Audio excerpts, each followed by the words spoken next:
ओम श्री गुरुभ्यो नमः। ओम श्री कृष्णाय परमात्मने नमः।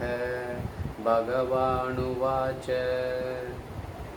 नैव तस्य कृतेनार्तः न कृतेनेह कश्चन न चास्य सर्वभूतेषु कश्चिदर्थव्यपाश्रयः।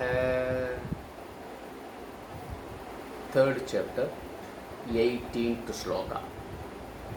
Here, tasya, it refers to the previous sloka.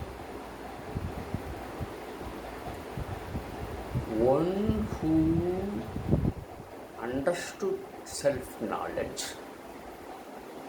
one who continuously in that self-knowledge, one who do meditation on self-knowledge, for him, he no need to do,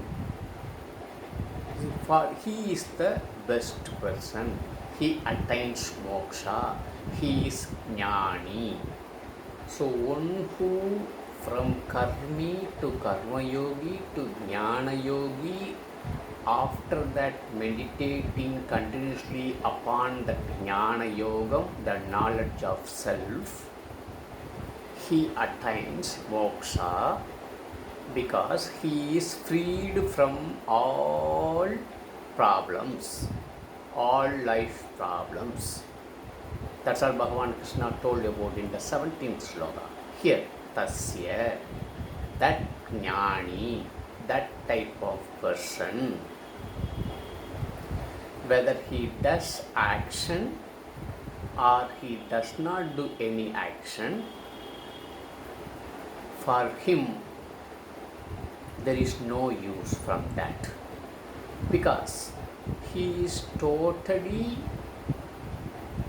not at all bothered about the karma palam, whether it is positive or negative, whether it is joyful or sorrowful, whether it is good or bad, whatever the case, the karma palam is not bothered. Also the karma palam, whatever it is, if it is a positive side, it will not make him very joy. If it is negative side, it will not make him worry, because of his balanced mind, because of his samabuddhi. Always he is in dhyanam, he is meditating on the self-knowledge. He does inquiry further on the self-knowledge. He attained self-knowledge. He is practicing self-knowledge. He is not even 1 inch away from the self-knowledge. He is sthirabuddhi. He maintains steady mind on the self-knowledge.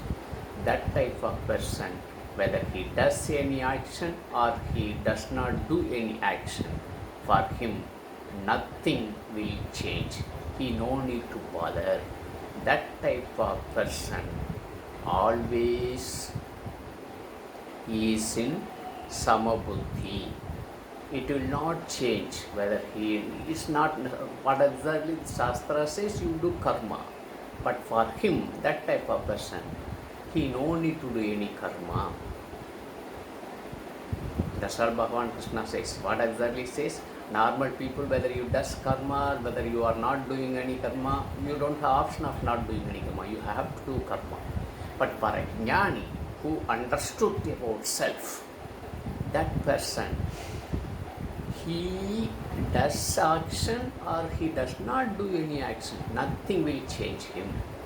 That's all Bhagavan Krishna says in this particular sloka. It is very clear. The difference between karma yogi and jnana yogi. That's all Bhagavan Krishna wants to say very clearly.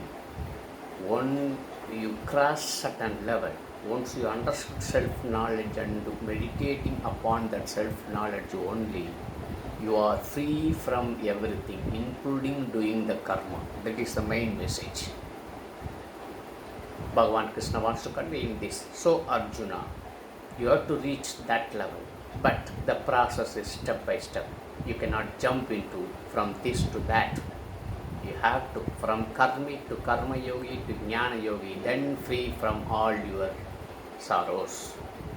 Then you attain moksha. That will give you moksha. That's the main message Bhagavan Krishna wants to convey in this sloka.